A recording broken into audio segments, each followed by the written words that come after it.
Indonesia என்கிற ஒரு தேசம் உண்டு. நம்ம எல்லாருக்கும் தெரிந்த ஒரு பெரிய தேசம்தான் அது. அநேக தீவுகள், ஐலண்ட்ஸ், 1500 ஐலண்ட்ஸுக்கு மேலே அந்த இந்தோனேஷியாவில் இருக்கிறது. இது 1965ஆம் வருஷம் நடந்த ஒரு சம்பவம். அந்த ஒரு சின்ன ஐலண்டில் ஒரு சிறிய குடிசை போன்ற ஒரு ஆலயத்தில் திடீரென்று மேலே தீப்பற்றி எரிய ஆரம்பித்தது. அப்போ அந்த வில்லேஜில், கிராமத்தில் உள்ள மக்கள் எல்லாம் சேர்ந்து எப்படியாவது அந்த தீயை அணைக்க வேண்டும் என்று சிலர் தண்ணீர், சிலர் மணல் கொண்டு வந்து போட்டு பார்த்தார்கள். ஆனால் நெருப்பு அணையவே இல்லை. ஆனால் ஒரு ஆச்சரியம், அந்த நெருப்பு பட்ட இடத்திலும் எந்த பொருளும் கருகவில்லை, சேதமாகவில்லை, தீயவில்லை. இப்போ எல்லாரும் ஆச்சரியத்தோடு என்ன நடக்கிறது என்று சொல்லி பார்த்தார்கள். அப்பொழுது அந்த ஆலயத்துக்குள்ளேருந்து ஒருவர் வெளியே வந்தார். அவர் சொன்னார், நீங்கள் வேலை பார்க்கறதுக்குனுடைய காரணம் என்ன என்று உள்ளே வந்து பாருங்கள் என்று கூப்பிட்டார். அவர்கள் உள்ளே போன போது ஒரு சின்ன குரூப் ஆஃப் பீப்புள், அவர்கள் அங்கே ஆண்டவரை நோக்கி ஜெபித்து கொண்டிருந்தார்கள். அவர்கள் ஜெபித்து கொண்டிருக்க சமயத்தில் நாம் பார்க்கிறோம், பரலோகத்திலிருந்து பரிசுத்தாவின் அக்கினி இறங்கி அந்த இடத்தை அவ்விதமாக நிரப்பிற்று என்று பார்க்கிறோம். சகரியாவின் புஸ்தகத்தில் 10ஆம் அதிகாரத்தில் 1ஆம் வசனமே நமக்கு சொல்கிறது, பின்மாறி காலத்து மழையை கர்த்தரிடத்தில் வேண்டிக் கொள்ளுங்கள், அப்பொழுது கர்த்தர் மின்னல்களை உண்டாக்கி வயல்வெளியில் அவருக்கு பயிருண்டாக அவர்களுக்கு மழையை கட்டளையிடுவார். பரிசுத்தாவின் மழை இன்றைக்கு நமக்கு தேவையானது அதுதான். அன்றைக்கு நாம் பார்க்கும்போது 120 பேர் ஒரு மேல் அறையிலே கூடி வந்தபோது நாம் பார்க்கிறோம், அந்த இடத்துல பலத்த காற்று முழக்கம் போல் அடிக்கிற முழக்கம் ஏற்பட்டு அந்த இடத்துல இருந்த 120 பேரும் அக்கினிமயமான நாவுகள் வந்து இறங்கிற்று என்று பார்க்கிறோம். அப்பொழுது அவர்கள் எல்லாரும் பரிசுத்தாவினால் நிரப்பப்பட்டார்கள் என்று பார்க்கிறோம். ஆண்டவருடைய நாமத்துக்கு ஸ்தோத்திரம். நாமும் ஏன் ஜெபிக்கக்கூடாது? நாமும் ஏன் ஆண்டவரை நோக்கி எங்கள் ஆலயத்தில் உடைய மழை, பரிசுத்தாவியானவர் பின்மாறி காலத்து மழையை நீ சொன்னபடி அனுப்பும்படியாக ஜெபிக்கிறோம் என்று சொல்லி கேட்கக்கூடாது? ஒரு நிமிஷம் நம்ம எல்லாரும் எழுந்து நின்று ஆண்டவரை நோக்கி ஜெபிப்போமா? நம்முடைய மத்தியில் ஒரு பெரிய பின்மாறி மழை பொழிய வேண்டும் என்று, இந்த இடத்துல கர்த்தர் ஒரு பெரிய அற்புதத்தை செய்ய வேண்டும் என்று நம் ஆண்டவரை நோக்கி பார்ப்போமா? ஆண்டவரை நோக்கி ஜெபிப்போமா? எல்லாரும் வாய் திறந்து ஜெபியுங்கள். ஆண்டவரே, பின்மாறி காலத்து மழையை எங்களுக்கு தாரும். எல்லாருமாக சேர்ந்து ஆண்டவரை நோக்கி யாரும் வாயை மூடிக்கொண்டு இருக்காதபடி கேளுங்கள், கேளுங்கள், கேளுங்கள். வாயை திறந்து கேளுங்கள். ஆண்டவர் இந்த நேரத்தில் அப்படிப்பட்ட ஒரு பெரிய மழையை நமக்கு தந்தருள முடியாது. கேளுங்கள், கேளுங்கள், கேளுங்கள். ஹல்லேலூயா! ஸ்தோத்திரம், ஸ்தோத்திரம், ஸ்தோத்திரம். ஆண்டவரே, நீர் சொன்னபடி எங்களுக்கு தாரும் ஆண்டவரே, எங்களுக்கு தாரும் ஆண்டவரே. இந்த 25ஆம் வருஷத்தில் 2025 ஒரு வித்தியாசம் ஏற்படட்டும் ஆண்டவரே.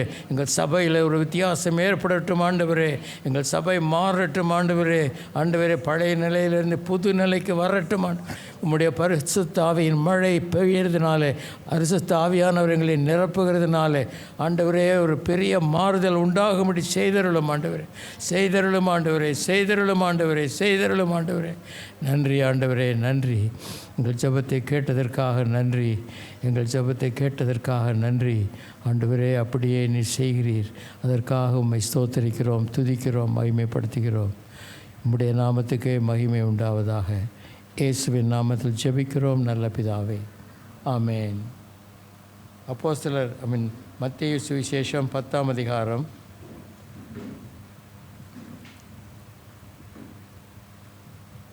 35 முதல் 37 வசனங்கள், 38 வசனங்கள் வரையும் நாம் வாசிப்போம்.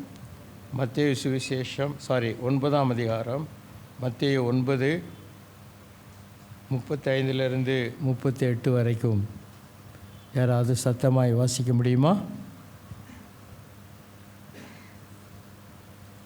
மத்தேயு 9.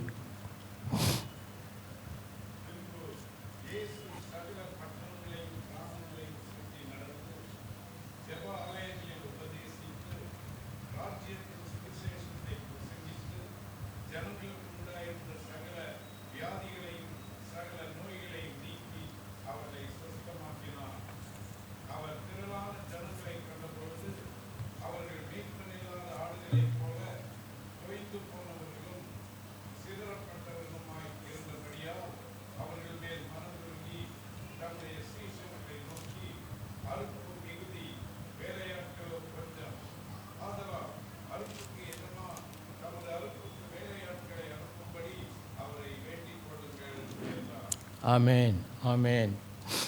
ஆண்டவராக இயேசு சொன்ன கட்டளை இது. அவர் இதை ஒரு சஜஷனாக சொல்லவில்லை, அல்லது ஒரு ஆலோசனையாக கொடுக்கவில்லை, ஒரு கட்டளையாக கொடுத்தார். என்ன கட்டளை? அறுப்பு மிகுதி, வேலையாட்கள் கொஞ்சம். அறுப்புக்கு எஜமானை வேலையாட்களை அனுப்பும்படியாக வேண்டிக் கொள்ளுங்கள், அவரை வேண்டிக் கொள்ளுங்கள். அப்படியானால் ஜெபியுங்கள், ஜெபியுங்கள். ஏனென்றால் தேவை அதிகமாக இருக்கிறது. இந்த இடத்துல இப்போ பார்க்கும் பொழுது இப்படிப்பட்ட வியாதியஸ்தர்கள், சகல நோய்கள், இவர்கள் எல்லாரையும் நாம் இங்கு பார்க்கிறோம். இன்றைக்கு நம்முடைய நாட்டினுடைய நிலைமை ஏதாவது வித்தியாசமாக இருக்கா? இன்றைக்கு நம்முடைய நாட்டினுடைய நிலைமை எப்படி இருக்கிறது? வியாதியஸ்தர்கள் இருக்கிறார்கள், முடவர்கள் இருக்கிறார்கள், கண் தெரியாத குருடர் இருக்கிறார்கள், பிசாசு பிடித்தவர்கள் இருக்கிறார்கள். எல்லா விதமான தேவையும் இன்றைக்கும் இருக்கிறது. அப்படியானால் இந்த தேவையை சந்திக்க போகிறது யார்? 140 கோடி ஜனங்கள் என்று சொல்கிறார்கள். சமீபத்தில் கணக்கின்படி இதுவரைக்கும் முதல் நிலையில் இருந்த சீனாவை இந்தியா மிஞ்சி விட்டதாம். ஆகவே உலகத்திலே மிக அதிக ஜனத்தொகை கொண்ட நாடாக இந்தியா மாறிவிட்டது என்று சொல்கிறார்கள். அப்படியானால் இப்படிப்பட்ட நாட்டிலே எப்படிப்பட்ட பயங்கரமான காரியங்கள் நடந்து கொண்டிருக்கிறது என்று உங்களுக்கு தெரியுமா? கொஞ்ச நேரம் நாம் பீகாரை பார்ப்போமானால் அங்கு நடக்கிற காரியங்கள் மிகவும் பரிதாபமான காரியங்களாக இருக்கிறது. நேற்று அங்கு சில காரியங்களை குறித்து மிஷனரி அகஸ்டின் ஜெபக்குமார் பேசியிருக்கும்போது சொல்கிறார், அந்த இடத்துல ஒரு கிராமமே பெண்கள் முழுவதும் விபசாரத்துக்கென்றே வைக்கப்பட்டிருக்கிறார்கள் என்று. பிறந்த குழந்தையிலிருந்து அந்த பெருசாகும் வரைக்கும் அங்கேயே தான் அந்த பெண்கள் இருக்க வேண்டும், வேறு யாரும் அங்கே போக முடியாது. அந்த வில்லேஜினுடைய பெயர் நட்ஸ் என்று சொன்னார். இப்படிப்பட்ட ஒரு காரியத்தை முன்னால் கேள்விப்பட்டிருக்கிறீர்களா? இவர்கள் எல்லாரும் நம்முடைய இந்திய மக்கள், இந்திய பெண்கள், பிள்ளைகள், சின்ன பிள்ளைகள் இருந்து பெரியவர்கள் வரைக்கும் இவ்விதமாக பலவிதமான தீமைகள் நம்முடைய நாட்டில் நடந்து கொண்டிருக்கிற இந்த நாட்களில் ஆண்டவர் என்ன கேட்கிறார்? அறுப்புக்கு வேலையாட்கள் வேண்டும் என்று கேட்கிறார். அறுப்புக்கு வேலையாட்களுக்காக ஜெபியுங்கள் என்று கேட்கிறார். நீங்கள் அறுப்புக்கு வேலையாட்களை ஆட்களுக்காக ஜெபிக்கும்போது என்ன நடக்கும் தெரியுமா? என்ன நடக்கும்? அறுப்புக்கு வேலையாட்களை அனுப்பும்படி ஜெபிக்கும்போது என்ன நடக்கும்? உங்களை பார்த்து ஆண்டவர் சொல்லுவார், நீ ஏன் போகக்கூடாது என்னவர்? அதற்கு ரெடியானால் அந்த ஜெபத்தை நீங்கள் ஏறெடுங்கள். ஆனால் அந்த ஜெபம் அவசியம். கண்டிப்பாக நம்முடைய தேசத்தில் நாம் ஒரு மாறுதலை கொண்டு வர வேண்டுமெனால் நம்முடைய கரத்தில் இருக்கிறது. இன்றைக்கு இந்தியாவில் ஒரு மாறுதல் ஏற்பட வேண்டும் என்றால் நம்மாலே தான் அது ஏற்பட வேண்டும். அந்த மாற்றம் ஏற்படும்படியாய் தேவன் எதிர்பார்த்து காத்து கொண்டிருக்கிறார். நம்ம இங்கே பார்த்தோம், முதலாவது அதற்காக ஜெபியுங்கள் என்று சொல்லப்பட்டிருக்கிறது. இயேசு கிறிஸ்துவே தம்முடைய வாயினாலே அதற்காக ஜெபிக்கும்படி கேட்டிருக்கிறார். நாம் எத்தனை பேர் இதற்காக ஜெபிச்சிருக்கிறோம்? ஒவ்வொரு நாளும் இந்த இந்தியாவில் இப்படிப்பட்ட நிலை மாற வேண்டும், குருடர்கள் பார்வையடைய வேண்டும், செவிடர்கள் கேட்க வேண்டும், குஷ்டரோகிகள் சுகமாக வேண்டும், மரித்தவர்கள் உயிரோடு எழும்ப வேண்டும். இதை காரியங்களை நம்மை கொண்டு தேவன் செய்ய விரும்புகிறார். உங்களுக்கு ஆயத்தமா? நீங்கள் அந்த அபிஷேகத்தை பெற்றுக்கொள்ள ஆயத்தமா? நீங்கள் அப்படி செல்ல ஆயத்தமா? அப்படியானால் ஆண்டவர் அதை விரும்புகிறார் என்பதை உங்களுக்கு தெரிவிக்கிறேன். ஜெபியுங்கள், முதலாவது அவர் சொன்ன கட்டளை. அடுத்தபடியாக அவர் அடுத்து கொடுத்த கட்டளை மார்க் 16:15 சொல்கிறார், பிரசங்கியுங்கள், சுவிசேஷத்தை பிரசங்கியுங்கள், சுவிசேஷத்தை பிரசங்கியுங்கள் என்று சொல்கிறார். உங்களுக்கு எத்தனை பேருக்கு தெரியும் ஒரு ஆத்மாவை ஆண்டவருக்கென்று ஆதாயம் செய்வது எப்படி, அல்லது ஒரு மனுஷனை ரட்சிப்புக்குள்ளாக நடத்துவது எப்படி? இது எத்தனை பேருக்கு தெரியும்? உண்மையோடு நாம் கேட்கிறேன். அப்படி தெரியவில்லை என்றால் அதை சொல்லிக் கொடுக்க முடியாத ஒரு சில ஆயத்தங்களை செய்ய முடியாதத்தான் கேட்கிறேன். ஒரு ஆத்மாவை ரட்சிப்புக்குள்ளாக நடத்த தெரியுமா? தெரியாவிட்டால் அதற்கு நாம் கற்றுக்கொள்ள வேண்டும். அதற்காக நாம் பிரயாசம் எடுக்க வேண்டும். கண்டிப்பாக ஆத்மாக்கள் ரட்சிக்கப்பட வேண்டும். அதற்காக நாம் பிரயாசம் எடுக்க வேண்டும். ஆகவே இந்த சுவிசேஷத்தை பிரசங்கிக்க, சுவிசேஷம் என்றால் என்ன என்று அநேகம் பேருக்கு இன்னும் தெரியவில்லை. நல்ல செய்தி. சுவிசேஷம் என்றால் என்ன? நல்ல செய்தி. பாவியே நீ நரகத்துக்கு போகிறாய் என்கிறது நல்ல செய்தி அல்ல. பாவியே உனக்காக இயேசு ஜீவனை கொடுத்து உன்னை மீட்டு கொண்டார் என்பது நல்ல செய்தி. ஆண்டவருடைய நல்ல செய்தியை சொல்ல ஆட்கள் தேவை. சுவிசேஷத்தை பரம்புங்கள். இது இயேசு கொடுத்த கட்டளை. நீங்கள் உலகமெங்கும் போய் சர்வ சிருஷ்டிக்கும் சுவிசேஷத்தை பிரசங்கியுங்கள். நீங்கள் என்று நம்மை பார்த்து ஆண்டவர் சொல்லுகிறார். இன்றைக்கு இங்கே உட்கார்ந்திருக்கிற நம்மை பார்த்து ஆண்டவர் சொல்லுகிறார், நீங்கள் உலகமெங்கும் போய் சர்வ சிருஷ்டிக்கும் சுவிசேஷத்தை பிரசங்கியுங்கள். அதற்கு தேவையானதை என்ன சொல்லியிருக்கிறார் ஆண்டவர்? முதலிலே நீங்கள் உன்னதத்திலிருந்து வல்லமை தரிப்பிக்கப்படும் வரைக்கும் எருசலேமில் காத்திருங்கள் என்று சொன்னார். ஏனென்றால் பரிசுத்தாவி உங்கள் மேல் வரும்போது நீங்கள் பலனடைந்து எருசலேமிலும் யூதேயாவிலும் சமாரியாவிலும் பூமியின் கடைசி பரியந்தம் எனக்கு சாட்சிகளாயிருப்பீர்கள். பரிசுத்த ஆவியானவரால் நிரப்பப்பட்டு அவர்கள் அன்றைக்கு கிரியை செய்ய ஆரம்பித்த போது நாம் பார்க்கிறோம். அந்த அப்போஸ்தலர் 2ஆம் அதிகாரத்தில் அன்றைக்கு இந்த 120 பேர் பெற்றுக்கொண்ட பிறகு நாம் ஒரு பிரசங்கத்தினாலே 3000 பேர் ரட்சிக்கப்பட்டார்கள் என்று வாசிக்கிறோம். அதற்கு அடுத்தபடியாக அவர்கள் ஜெபாலயத்துக்கு போகும்போது பேதுரும் யோவானும் மத்தியானம் 3 மணிக்கு ஜெபாலயத்துக்கு போகும்போது 40 வருஷமாய் அங்கு முடவனாய் கடந்த ஒரு மனுஷனை காண்கிறார்கள். இயேசு எத்தனையோ தடவை அந்த ஆலயத்துக்கு போயிருக்கிறார் என்று வேதத்தில் வாசிக்கிறோம். ஏன் அவர் கண்ணுக்கு இவன் படவில்லை என்று சொல்லி எனக்கு ஒரு ஆச்சரியமாக இருக்கிறது. வாசலில் தான் அவனை போட்டு வைத்திருக்கிறார்கள். அப்படியானால் கண்டிப்பாக அவரை பார்த்திருக்க வேண்டுமே என்று சொல்லி, ஆனால் என்னவோ தெரியவில்லை, பேதுரு யோவான் மூலமாய்த்தான் அவன் இப்படிப்பட்ட ஒரு விடுதலை பெற்றுக்கொள்ள வேண்டும் என்று ஆண்டவர் தீர்மானித்தாரோ தெரியவில்லை. அங்கு போனவுடன் அவன் எல்லாரிடமும் கேட்கிற விதமாக பிச்சை கேட்கிறான். அப்பொழுது அவன் பிச்சை கேட்கும்போது பேதுரு என்ன சொல்கிறார்? என்னிடத்தில் பொன்னும் இல்லை வெள்ளியும் இல்லை, ஆனால் என்னிடத்தில் உள்ளதை அவனுக்கு கொடுக்கிறேன் என்று சொல்லி நசரேயனாகிய இயேசுவின் நாமத்தில் எழுந்து நட என்று சொல்லி அவன் கைகளை பிடித்து தூக்கினான். அப்பொழுது அவன் கைகளும் கரடுகளும் பலன் கொண்டது. அவனை எழுந்து நடந்து குதித்து ஆண்டவரை துதித்தான் என்று எழுதப்பட்டிருக்கிறது. ஆண்டவருக்கு ஸ்தோத்திரம். அப்படிப்பட்ட விதத்தில் கர்த்தர் அந்த பெரிய அற்புதத்தை முதலாக அங்கு செய்கிறதை நாம் பார்க்கிறோம். உங்கள் மூலமாக ஆண்டவர் அந்த அற்புதத்தை செய்ய விரும்புகிறார் என்று நீங்கள் விரும்புகிறீர்களா? ஆண்டவருடைய பரிசுத்த ஆவியினால் நிரப்பப்பட்டால் நிச்சயமாய் செய்வீர்கள். அதற்காகத்தான் ஆண்டவர் இன்றைக்கு நம்மை தெரிந்தெடுத்திருக்கிறார். சுவிசேஷத்தை பிரசங்கிக்க அனுப்பும்படியாய். 3வது அவர்களுக்கு சொன்னது, என்னுடைய ஊழியத்துக்கு அனுப்புங்கள், பிரித்து அனுப்புங்கள். நாம் பார்க்குறோம் அப்போஸ்தலர் 13:2-3 அவர்கள் கர்த்தருக்கு ஆராதனை செய்து உபவாசித்து கொண்டிருக்கும் போது பர்னபாவையும் சவுலையும் நான் அழைத்த ஊழியத்துக்காக அவர்களை பிரித்து விடுங்கள் என்று பரிசுத்த ஆவியானவர் திருவுளம் பற்றினார். அப்பொழுது உபவாசித்து ஜெபம் பண்ணி அவர்கள் இவர்களை அனுப்பினார்கள்.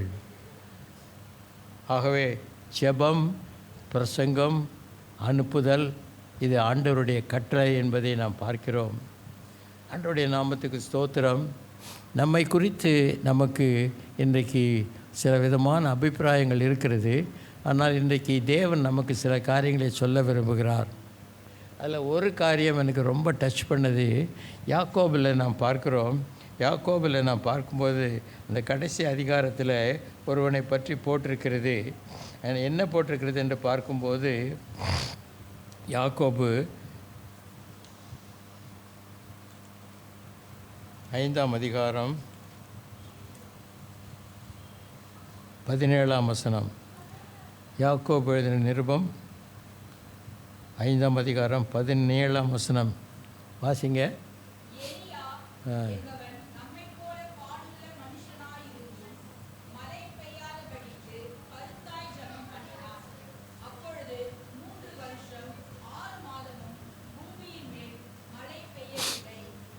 போதும். எலியா எப்படிப்பட்ட மனுஷனா? இல்லை, நம்ம போல.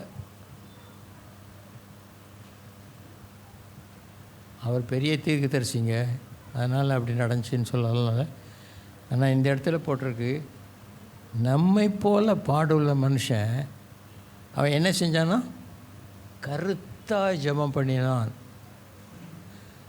ஒருத்தர் ஒரு புஸ்தகத்தில் எழுதியிருக்காரு, எலியா ஜெபம் பண்ணி வானத்தை பூட்டி சாவி எடுத்து பாக்கெட்டில் போட்டு போயிட்டாராம்.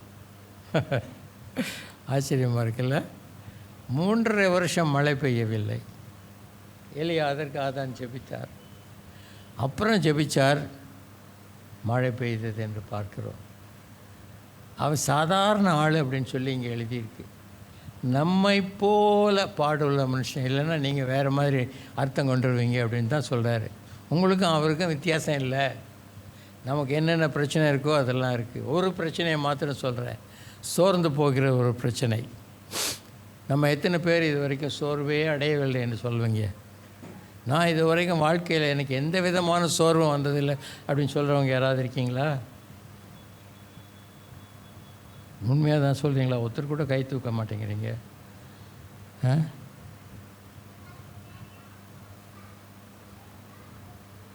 ஆண்டவர் அவரை கூப்பிட்டு ஒரு பெரிய அதிசயமான காரியத்தை செய்யும்படி சொன்னார். அந்த ராஜா, ஆகாப் ராஜாவினுடைய காலத்தில் ஏசபேல் பயங்கரமான துன்பங்களை ஆண்டவருடைய மக்களுக்கு செய்து வந்தபோது, அன்றைக்கு ஆண்டவர் சொன்னார், இவர்களை கூப்பிட்டு, பாகால் தீர்க்கதரிசிகளையும் விக்கிரக தோப்பு ஆசாரியர்களையும் கூப்பிட்டு,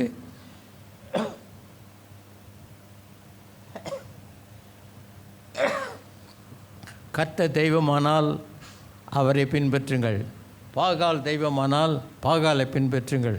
இன்றைக்கு ஒரு சவால் வைத்துக்கொண்டு அதை செய்யுங்கள் என்று சொல்லி, அக்னியினால் பதில் சொல்லுகிற தெய்வமே தெய்வம், அக்னியினால் பதில் சொல்லுகிற தெய்வமே தெய்வம் என்று சொல்லி, அங்கு பாகாலும் விக்கிரக தோப்பு தீர்க்கதரிசிகளுமாய் சேர்ந்து 850 பேர். இந்த பக்கம் எலியா மாத்திரம்.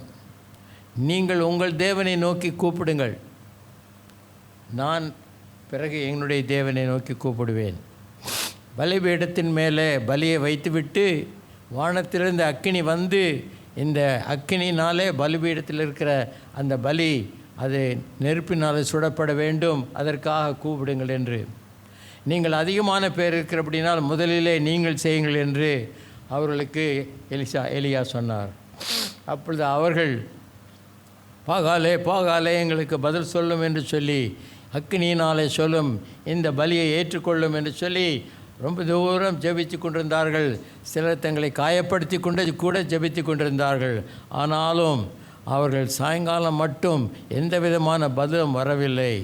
அந்தி பலி செலுத்தும் நேரம் வந்தபோது எலியா சொன்னார், உங்கள் நேரம் முடிந்துவிட்டது, இப்பொழுது என்னுடைய நேரம் ஆரம்பிக்கிறது என்று சொல்லி, அந்த நேரத்தில் அவன் அந்த பலிபீடத்தின் மேல் இன்னும் தண்ணியை ஊற்றுங்கள் என்று சொல்லி தண்ணியை ஊற்றி அந்த இடமெல்லாம் தண்ணீரால் நிரம்பி இருந்தது. அந்த சமயத்தில் அவன் ஆண்டவரை நோக்கி, ஆண்டவரே, இப்பொழுது நீர் உம்மை வெளிப்படுத்தி இந்த அக்கினியினாலே இந்த பலியை நீர் அங்கீகரித்துள்ளும், இவர்கள் நீர்தான் தெய்வம் என்று அறிந்து கொள்ளும்படி ஆண்டவரே உம்மை வெளிப்படுத்தும் என்று சொல்லி ஜெபித்த உடனே அந்த இடத்துல பயங்கரமான அக்கினி வானத்திலிருந்து இறங்கி அங்கு அப்படிப்பட்ட விதத்தில் ஒரு பெரிய மாறுதலை உண்டு பண்ணது.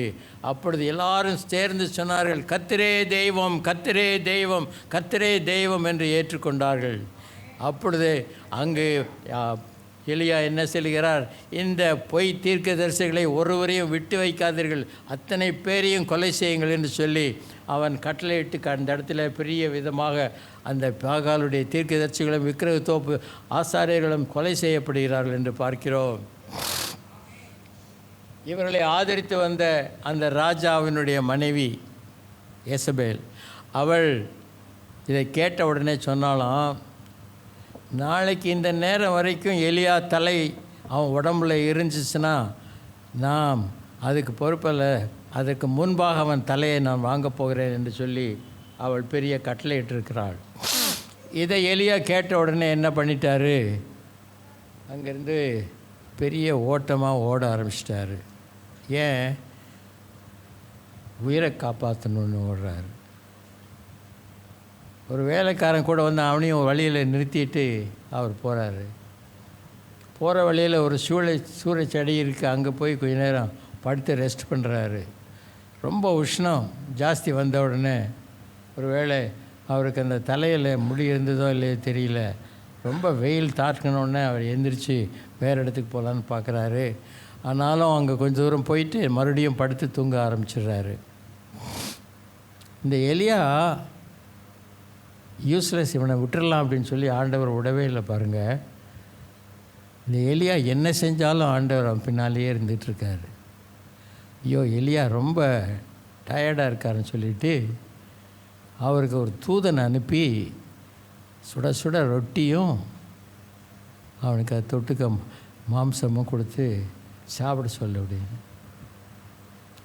அப்போ எலியா அதை வாங்கிட்டு சாப்பிட்றாரு. அதுக்கு முன்னால் அவருக்கு சில அனுபவம் ஏற்பட்டிருக்கு. என்ன அனுபவம்?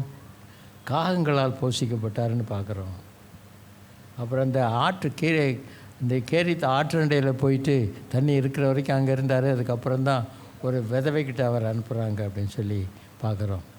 இப்படி ஒவ்வொன்றா எலியாவுக்கு அவர் இப்படி செய்கிறாரு. இதுக்கு என்ன அர்த்தம்? இதுக்கு என்ன அர்த்தம்? எலியாவை விடுறதுக்கு மனசு இல்லை, உங்களையும் விடுறதுக்கு மனசு இல்லை ஆண்டவருக்கு. நீங்கள் ஆண்டவருக்கு முக்கியம். உங்களை கொண்டு நிறைவேற வேண்டிய காரியத்தை வேறு யாரையும் கொண்டு நிறைவேற்ற மாட்டார், உங்களை கொண்டு தான் நிறைவேற்றுவார். ஆண்டவருக்கு ஸ்தோத்திரம். அப்போ உங்களை கொண்டு செய்யணுன்னா இந்த இடத்துல நம்ம பார்க்குறோம். தேங்க்யூ. நம்ம என்ன பார்க்குறோம்? ஒரு கெய்தர் வோக்கல் பேண்டில் ஒரு ஆள் இருக்கார், அவர் பேர் மார்க் லவ்ரி. அவர் சொல்கிறாரு, உன்னுடைய தம்பு மாதிரி அடுத்தவனுக்கு கிடையாது தெரியுமா, பாரு. ஒவ்வொருவருடைய தம்பு இம்ப்ரெஷனும் டிஃப்ரெண்ட்டு. ஒருத்தன் மாதிரி இன்னொருத்தனுக்கு இந்த உலகத்திலேயே இருக்காதான். அதனால் அவர் என்ன சொல்லிட்டாரு, யுவர் ஆல் தம்படி அப்படின்றார். யுவர் ஆல் தம்படின்றார். பாருங்கன்னு எல்லோரும் பார்க்குறாங்க. அதனால தான் இப்போ இன்றைக்கி நமக்கு ஒரு கையெழுத்து போட முடியலன்னா தம்பு இம்ப்ரெஷன் கொடு அப்படின்றாங்க. கர்த்தருக்கு ஸ்தோத்திரம். உங்களை போல் வேற ஒருத்தர் ஆண்டவர் உங்களை கொண்டு செய்ய வேண்டியதை வேற ஒருத்தர் கொண்டு செய்ய மாட்டார், உங்களை கொண்டு தான் செய்யணும்னு. இப்போ ஒரு தடவை தேவதூதன் வந்து சாப்பாடு கொடுத்தாரு, பிடிச்சிட்டு மறுபடியும் படுத்து தூங்கிட்டார். யார் சாப்பாடு கொண்டு வந்தா, எப்படி வந்தது, இது என்ன மாதிரி நடந்தது அப்படின்னு சொல்லி ஏதாவது கொஞ்சம் எந்திரிச்சு கேட்க வேணாமா? ஒன்றுமே கேட்கல பாருங்கள், மறுபடியும் படுத்து தூங்கிட்டார். கொஞ்சம் நேரம் ஆண்டவர் பார்க்குறாரு, மறுபடியும் இன்னொரு தூதன் அனுப்புனார். அவர்கிட்டையும் கொஞ்சம் ரொட்டியும் அந்த கறியும் கொடுத்து அனுப்பிச்சு சாப்பிட வைப்பார். ரொம்ப டயர்டாக இருக்காது, பிரயாணம் ரொம்ப வெகு நாள் பிரயாணம், 40 நாள் போகணும் அப்படின்னு சொல்லி அவனை அனுப்புகிறாரு. இப்படி அவன் பின்னாலேயே ஆண்டவர் போகிறதுக்கு என்ன காரணம்? அவனை கொண்டு நிறைவேற்ற வேண்டிய காரியத்தை அவனை கொண்டு தான் நிறைவேற்றணும்னு அவர் விரும்புகிறார்.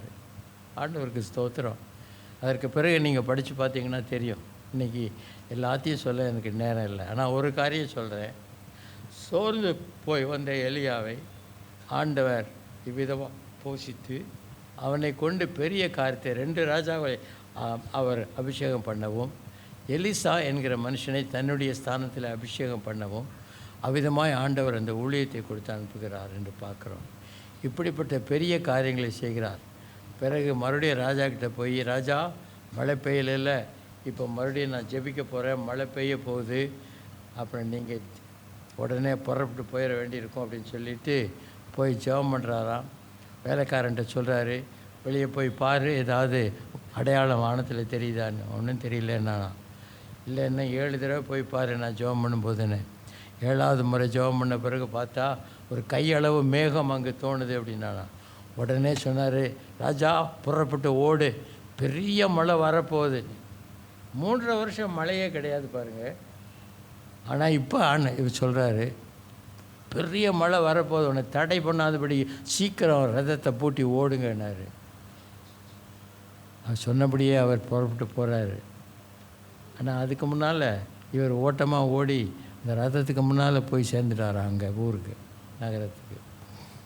இப்படிப்பட்ட விதத்தில் அற்புதங்கள்லாம் கர்த்தர் செய்து கொண்டு வருகிற இந்த நாட்களில் இன்றைக்கு உங்களை ஆண்டவர் கண் வச்சிட்டார். உங்கள் மேலே கண்ணை வச்சிட்டார். இனி நீங்கள் தப்பிக்க முடியாது. நீங்கள் எங்கே போனாலும் அவர் தப்பிக்க முடியாது, உங்கள் பின்னாலேயே வராரு. அதனால தான் இந்த நாளில் உங்களை தெரிஞ்செடுத்து இங்கே கொண்டு வந்திருக்கிறாரு. எதுக்காக? அறுப்புக்காக, ஆண்டவருடைய அறுப்புக்காக. உங்களை ஆண்டவருடைய அறுப்புக்காக. ஆண்டவருக்கு ஸ்தோத்திரம். இந்த நேரத்தில் நான் உங்களை நோக்கி கேட்குறேன், எத்தனை பேர் நான் ஆண்டவரால் உபயோகப்படுத்த விரும்புகிறேன், என்னை ஆண்டவர் எடுத்து உபயோகப்படுத்தணும் அப்படின்னு சொல்லி நீங்கள் முன்னோக வருகிறீங்க? ஏனென்றால் இந்த கடைசி காலத்தில் நமக்கு ஆண்டவர் சில தீர்க்க தரிசனங்களை கொடுத்துருக்கார். பழைய தீர்க்க தரிசனங்கள் அல்ல, இந்த காலத்துக்கு தேவையான தீர்க்க தரிசனங்கள். இதை தான் நம்ம படிக்கிறோம். வெளிப்படுத்தின விசேஷம் 1ஆம் அதிகாரம் 3ஆம் வசனம், ரெவலேஷன் சாப்டர் 1 verse 3 நம்ம எடுத்து வாசிக்கும்போது அங்கே ஒரு அருமையான காரியம் போட்டிருக்கு. இது வரைக்கும் அந்த வேதத்தில் பார்க்காத காரியம். அது என்ன அப்படின்னு வாசித்து பார்த்தா, இந்த தீர்க்க தரிசன வசனங்கள். சொல்லுங்கள், நல்லா சொல்லுங்கள். வசனங்களை வாசிக்கிறவனும் கேட்கிறவர்களும் இதில் எழுதியிருக்கிறவர்களை கை கொள்கிறவர்களும் பாக்கியவான்கள். ஆமேன். நீங்கள் இந்த தீர்க்க தரிசன வசனங்களை எவ்வளோ வாசிச்சிருக்கீங்க? வெளிப்படுத்தின விசேஷத்தை வாசிச்சிருக்கீங்களா? அநேகம் பேருக்கு வெளிப்படுத்தின விசேஷம் அதை படித்தா ஒன்றுமே புரியலைங்க, அதனால் நாங்கள் படிக்கிறதில்ல. அநேக பிரசங்கமார் கூட, பெரிய பாஸ்டர்ஸ் கூட இந்த வெளிப்படுத்தின விசேஷம் எங்களுக்கு ஒரு மாதிரி இருக்குது, அது படித்தாலே என்னமோ மாதிரி இருக்குது, அதனால் படிக்கிறதில்ல அப்படின்றாங்க. பயமாக இருக்குன்னு சொல்கிறதுக்கு பதிலாக அப்படி சொல்கிறாங்க. ஆனால் அங்கே எழுதியிருக்கு இந்த தீர்க்க தரிசன வசனங்களை வாசிக்கிறவங்க. அதனால தான் நம்ம பைபிள் ஸ்டடியில் என்ன எடுத்துருக்குறோம்? புக் ஆஃப் ரெவலேஷன் தான் எடுத்திருக்கோம். இது வரைக்கும் 19-20 சாப்டர்ஸ் வரைக்கும் வந்துட்டோம். இப்போ இனிமேல் என்ன வரப்போகுது? இதோ சீக்கிரமாய் வருகிறேன், இந்த வார்த்தை தான் வரப்போகுது 22ஆம் அதிகாரத்தில். அதுக்கு முன்னால் இந்த தீர்க்க தரிசன வசனங்களை வாசிங்க, கவனிங்க. மற்றவங்க என்னென்ன சொல்கிறாங்களோ அதெல்லாம் இருக்கட்டும், ஆனால் இந்த காலத்துக்கு தேவையானது இது தான். வெளிப்படுத்தின விசேஷத்தை எடுத்து வாசிங்க. அதில் கொடுத்துருக்கிற முக்கியமான சில காரியங்கள் உண்டு. அவைகள் நடக்கப் போகிறது. அவைகளுக்கு நீங்கள் தப்பும்படி ஆண்டவர் உங்களுக்கு ஒரு வெளிச்சம் கொடுத்துருக்காரு. அதுதான் இந்த தீர்க்க தரிசன வசனங்கள். இதை கைப்பற்றும் பொழுது, இதுக்கு ஃபாலோ பண்ணும்போது அந்த இருட்டில் ஒரு லைட் மாதிரி நமக்கு ஆண்டவர் அதை கொடுத்துருக்கிறார். அதை நாம் பார்க்க வேண்டும். அதை டீட்டெயிலாக பார்க்குறதுக்கு இன்றைக்கி நேரம் கிடையாது, இன்னொரு சமயத்தில் பார்க்கலாம். ஆனால் இந்த தீர்க்க தரிசன வசனங்கள் மிக முக்கியமானவைகள். அவைகளை கருத்தாய் பாருங்கள் என்று நான் உங்களுக்கு மறுபடியும் சொல்கிறேன். நடக்கப் போகிற சம்பவங்கள், இனி நடக்கப் போகிற சம்பவங்கள் எல்லாம் அதில் எழுதப்பட்டிருக்கிறது. ஆண்டவருக்கு ஸ்தோத்திரம். இதற்கு மேலே அதிகமான நேரம் நான் எடுக்க விரும்பலை. ஆனால் ஒன்று சொல்ல விரும்புகிறேன். உங்களை தேவன் தெரிந்து கொண்டிருக்கிறார். உங்களை தேவன் அழைக்கிறார். நீங்கள் எத்தனை பேர் ஆண்டவரை நோக்கி, ஆண்டவரே நான் வருகிறேன், என்னை உபயோகப்படுத்தும் என்று சொல்ல விரும்புகிறீர்கள்? உங்களில் எத்தனை பேர், ஆண்டவரே என்னை அனுப்பும், நான் உமது காரியமாய் போகிறேன் என்று சொல்ல விருப்பம்? அப்படியானால் நம்ம இந்த நேரத்தில் ஜெபிக்கும்போது நீங்கள் ஆண்டவரிடத்திலே அந்த ஒப்பந்தத்தை செய்யுங்கள். ஆண்டவரோடு சொல்லுங்கள். ஆண்டவரிடத்தில் நீங்கள் உங்களை ஒப்பு கொடுத்து ஜெபியுங்கள். ஆண்டவர் தாம் விரும்புகிறபடின்னு உங்களை நடத்துவார். ஹல்லேலூயா. ஸ்தோத்திரம் ஆண்டவரே. நன்றி ஆண்டவரே, நன்றி ஆண்டவரே. நீர் எவ்வளவு பெரிய தேவனப்பா. ஆனால் சிறிய பாடுள்ள மனுஷராகிய எங்களை குறித்து இவ்வளோ கன்சர்ன்டாக இருக்கீங்கப்பா. எங்கள் ஒவ்வொரு ஸ்டெப்பும் நீங்கள் பார்க்குறீங்க. நாங்கள் பசியாக இருக்கும்போது எங்களுக்கு ஆகாரம் கொடுக்குறீங்க. நாங்கள் தாகமாக இருக்கும்போது எங்களுக்கு தண்ணீர் கொடுக்குறீங்க. எங்களுக்கு ஆபத்து வரும்போது எங்களை பாதுகாக்கிறீங்க. எங்களை காப்பாற்றுகிறதுக்கு யாரையாவது ஏற்படுத்தி அப்படி செய்கிறீங்க. எவ்வளவு கிருபை உள்ள தேவனாக இருக்கிறீங்கப்பா. இந்த கடைசி நாட்களில் எங்கள் இந்தியா பரிதாபமான நிலையில் இருக்குப்பா. இதில் இருக்கிற எத்தனையோ பேர் இந்த அன்புள்ள தேவனை அறியாதபடி ஆண்டவரே பலவிதமான பயங்கரமான காரியங்களை செய்ய வைக்கிற அந்நிய தேவைகளை பற்றி கொண்டு தங்கள் உடம்பை வருத்தி கொண்டு தங்களை கெடுத்து கொண்டு ஆண்டவரே பயங்கரமான காரியங்களை செய்து கொண்டிருக்காங்க. பலனில்லை, அதனால் பலனில்லை. ஆனால் நாம் ரட்சிக்கப்படும்படிக்கு பூமியின் கீழே, வானத்தின் கீழே, பூமி எங்கும் இயேசுவின் நாமமே அல்லாமல் வேறு ஒரு நாமமும் கட்டளையிடப்படவில்லை என்று இவர்களுக்கு தெரியவில்லை. ஆண்டவரே, இவர்களுக்கு தெரிய வேண்டுமானால் யாராவது சொல்ல வேண்டும். இவர்கள் சொல்ல வேண்டுமானால் இவர்களை அனுப்ப வேண்டும். ஆண்டவர், இவர்களை அனுப்ப வேண்டுமானால் நாங்கள் ஜெபிக்க வேண்டும். ஆண்டவரே, அப்படிப்பட்ட ஒரு பாரத்தை எங்களுக்கு தாரும். எங்கள் சபை ஒரு ஜெபிக்கிற சபையாக மாறட்டும். எங்கள் சபை ஒரு வல்லமையின் சபையாக மாறட்டும். எங்கள் ஆண்டவருடைய சித்தத்தை செய்கிற சபையா இந்த கடைசி நாட்களில் ஒரு கூட்டம் ஜனங்களை நீ ரட்சிக்கப் போகிறீரப்பா என்றால் கடைசி நாட்கள் மாம்சமான யாவர் மேலும் என் ஆவியை ஊற்றுவேன் என்று சொல்லியிருக்கிறீரப்பா. அப்படியே நீர் அதில் ஊற்றும்போது நாங்கள் அதில் ஆண்டவரே உம்முடைய பங்காக இருக்கும்படி, நாங்கள் அதில் ஊழியக்காரராக இருக்கும்படி நீர் எங்களை அபிஷேகித்து உபயோகப்படுத்த உம்முடைய கரங்களில் ஒப்புக் கொடுக்கிறோம். எங்களை ஆசீர்வதித்து அனுப்பும். உமக்கு நன்றி செலுத்துகிறோம். இயேசு கிறிஸ்துவின் நாமத்தில் ஜெபிக்கிறோம் நல்ல பிதாவே. ஆமேன், ஆமேன்.